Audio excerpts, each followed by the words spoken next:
When freelancers talk about their services and how much they charge, I've found that it's quite common for people to say something along the lines of, I'm not the most expensive, but I'm also not the cheapest. But I have to ask, is this really the best way to pitch yourself as a freelancer or a small business?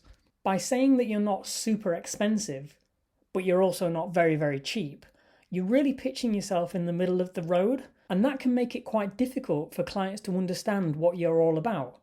It's going to make it hard for them to discern between you and any other provider. Perhaps a better way for creative freelancers to pitch their pricing is to go one way or the other. On the one side, you could say we're very cheap, but our offering is solid, it's no frills, and it's not going to cost you too much. And then on the other side, you could say we are a premium service provider. Nobody is going to provide you a better service than we're going to be able to give you. And for that, you're going to pay a premium price tag.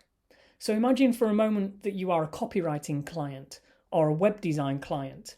If I'm pulling together a short list of potential providers, it's going to give me a much clearer steer on which provider I'm going to go for based upon what they're proposing.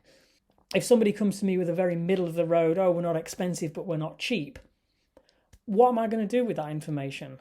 So my advice to you as a freelancer or a small creative business is to intentionally choose, are you cheap or are you expensive?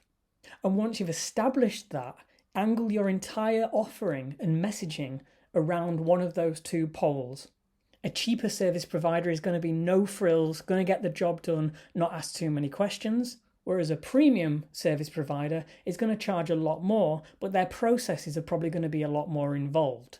The client's really going to have to engage in the process, but they're going to get something more robust and unique out of the other end of it. So let me know where you sit on the spectrum. Cheap and cheerful, pricey and premium. Pick one.